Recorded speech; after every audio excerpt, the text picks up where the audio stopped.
laba guulu dhalato isu dhiganta weeye dabadeed dhabeeshii hanadkii ku dheeraadhudii ma isbariidsheen dhubad qaadka sheekada qofba dhagarta caashaqa wixii dhaaxa soo maray ma dhex galay kalkiisii ma akhriyay dhambaalkii warka ma isu dhiibeen kalgacayl dhita ahaa dhamaciyo dabhuriyeen dhuxuliyo ladh soo kacay hadba dhoon ma buuxsheen kolba dhacan ma jiideen dhacdadiiyo ujeeddada qofba dhaadashada guud qofka kale dhankiisii inaan looga soo dhicin ma ku dhaabadeeyeen sanad ma isdhegaysteen kadibna qofba qofka kale intuu u baanayay ee ay isdhegaysanayeen isur fadhiyeen dabadeetana muddo sanada ma qaadatay oo aan wax kale la qaban warkaasoo la iska dhegaysto qofba uu maru baxo mooyaane ma dhammaaday hadalkii gelin ma isku dhaacdeen dhaygag iyo dareen shidan gabalkii ma ugu dhacay ma dhaxeen habeenkaas sida dhaan ma guuleen dhaxantiyo mugdiga jira dhabatada xanuun kale ma u dhabar adeygeen haddaba labadan qof ilaa sanad bay meesha fadhiyeen oo isdhegaysanayeen markii hadalka waxay wadaanba markii dambe hadalkii ka xidhmay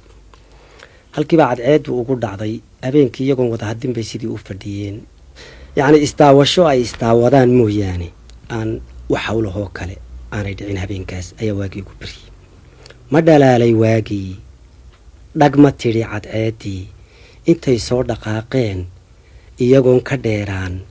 dhaqankiiyo xishoodkii dhaymana u jeel qaba iyadoo dhexdoodii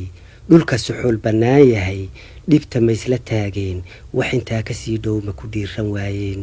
dhayal laysu taabtiyo dhallinyaro habkeydii ma ka dhega adeygeen dhadhansiga miliilica isha ma iska dhowreen kadibna subaxdii markii waagu baryey ayay kaceen fadhigii bay ka kaceenoo way isku soo dhaqaaqeen markay isku soo dhaqaaqeen waxaa laga yaabaa qof waliba inuu si filo oo yidhaahdo sidaa iminka loo bartay mar hadday soo kaceen isku soo dhaqaaqeen iminkay wax dhacayaan wixii iminka muddadan dambe caadiga noqday ama caadada noqday iminkay dhacayaan inay isqabsadaan inay tan sameeyaan laakiin markay isku soo dhaqaaqeen in yar markii ay muddo in suxul la eegisu jireen ayaa qof walba wax laba dible u qabteen maxaa qabtay iyadoo dhexdoodii dhulka suxuul bannaan yahay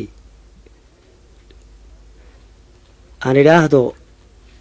intay soo dhaqaaqeen iyagoon ka dheeraan dhaqankiiyo xishoodkii dhaymana u jeel qaba iyadoo dhexdoodii dhulka suxuul bannaan yahay dhibta ma isla taagin in suxula markay isu jireen baa markaa qofna qofka kale halkaa u dhaafi kari waayey xadhkihii dhaqanka iyo anshaxa iyo qiimaynta qofba qofka kale maaragtay uu malaa kaga culus yahay qof maaragtay haddii ilaahay ka dhigo maaragtay sida iminka loo arko qofba qofka kale kaga culus yahay ayaa qofna dirgan waayey oo halkaasay istaageen labadoodii indhuhuna waa ay isdhowrayaan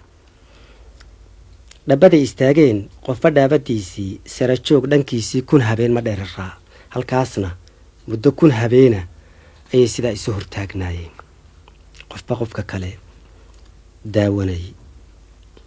waa muddo 3 sannadood ka badan dhudhumada aboorkii dhulka hoose kaga baxay dhilashada jidhkoodii ma dhambalay sartii guud ma dhameeyey hilibkii xididada ma dhaawacay ma u dhaafay seedaha lafta hoose ma u dhacay malaa waxyaabaha aboorku aanu dadka ku cuni karin waxaa laga yaabaa inay dhaqdhaqaaqa tahay markay labadaa qof ku qaadatay inay kun habeen meel taagnaadaan oo qofna aanu intaa nuuxsan adin dhaqaajin gacan fiiqin dabeedna laga yaaba markaasaa dabeetana bahal aboorihii intuu yimi ayuu labadii qof xagga hoose kaga baxay hilibkii buu dhameeyey xididadii buu dhameeyey seedihii buu jarjaray laftii buu daluushi dhiiluu ku geliyaa waana kula dhanaan yahay ama waad dhaliishaa dhagartii wedkaaga ee dhimashada kaliya laama ku soo dhoweeyeen dhoolaha ma ka qosleen marka qof wedkiisa loo sheegay waxaaba laga yaabaa inuu markaa saso oo sakatiye iyagoo aboor ku baxay oo arkaya in aboorkii marba marka ka dambaysa sare u soo socdo uu adimadii cagihii hoose soo dhaafay oo kubabkii soo dhaafay oo bawdiha marayo ayaanay dan ka gelin qofna diiday inuu wisiisiyo ama inay dhiilo geeriyeed ay gasho dabeedna iyagu qoslaya ayuu marba markaa dambisa abuurku koru tafayey. ubax dheelka subaxdii naxariis ku dhaashto afka dhiin casmariyo dhadigiyo labkiisii laba dhude isugu maran ma isdhaafsadeen oo dhaxal maysu siiyeen. dabeedna laba laamood oo ubaxa ayay isdhaafsadeen oo mid waliba ay leedahay laba tin oo cascas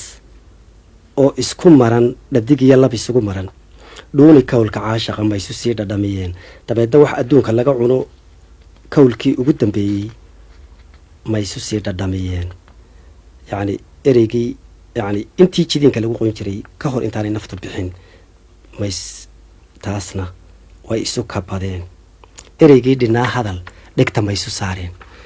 hadal oo dhanna ereygii ka dhinaa ereygii hadhsanaa ayay markaa hoos isugu sheegeen. qof waliba wuxuu doonaya ereygaha ka dhigtee dhafandhaaf aboorkii ma dhufsaday camuudii ma u qaatay dhoobada dhabdhabkiiyo kabkabidii labadaba ma dhalan rogay dhismo kale ma soo baxay ma ka dhigay waxyaabliyo dudun dherer ku caanoo dhumuciyo laxaad weyn dhalandhoolka maantii dadku dhacarta jiilaal ma hadhsaday dharaartii ma ka dheelmay galabtii iyadoon la dhaadayn sheekada dhabteedii iyo dhabarweyntan hoos kale in dhexdeeda laba ruux runta kaga dhursugaya. aboorkii kadibna labadii qof halkii bay ku qallaleen oo naftii kaga baxdayoo aboorkiina halkiibuu kasii wadayoo labadoodiiba wuxuu ka dhigay wuu dhalan rogayoo bahal duduna oo weyn ayuu meeshii ka soo saaray labadii qofna dhexdiisa ku jiraan. dabadeedna wakhtiyada maalintiia xooluhu halkaasay daaqaanoo qofkii xoola la joogaana dudumadaasuu yimaadaayoo halkaasuu yar hadhsadaa ama yaro seexdaayoo galabtiibuu ka caraabaa. isaga waa u dudun laakiin sheekada ku dhex jirtaa yaa badana. haddaan laysu dhimanayn lafta laysu dhiibayn ama dhaxal tisqaadiyo dhisme aqal la taagiyo ubad iyo dhaqaaliyo dhaqan reer la kala sugin dhunkashiyo ujeeddadu tahay dhaaya guudkood waabay la dhabaqsado dhereg iyo markaa qura ama sida dhurwaayada hilbo gabadh dheg roonoo higlo loogu dhuunto dhaqso loogu kala baxo ninba waxa dhabbacashada dabinkiisa ugu dhaca dhigar iyo xabaashii sharaf lagu dhabcaaliyo dhowrsooni laga tegay dhalanteedka beenta ah bulshada u dhaawacan. hab jacayl u dhaqan galo ma holladay ka ugu dheer maamuusna ugu dhow mise weli waxbaa dhiman. jacayl dhigma lagu qoray yani ugama jeedo in dadku dudun wada noqdaan oo labadii qof isjeceli aanay istaabanoo siday isu hortaagan yihiin aboor ku baxo oo ay dunduma noqdaan maaha ujeeddadii. inta dambe ka soo raaco ujeeddadu waxa weeyaan waar bal in kan maanta jiree beenta ah ee khiyaanada ah ee aan raandhiiska lahayn ee waxba looga jeedin hunguri mooyaane ee jacayl hunguriga la yidhaahdo bal in wax laga bedelo in qoysas yimaadaan in guurka la qiimeeyo in waaritaankiisa la ilaaliyo in ujeeddadiisa laysla meel dhigo uu ku talagal yeesho isbarasho yeesho is-aamin yeesho isku kalsooni yeesho qorshe yeesho waajib yeesho qof waliba uu kaalintiisa leeyahay ka soo baxo wada qabasho iyo wada dhaqasho iyo wada dhaqan.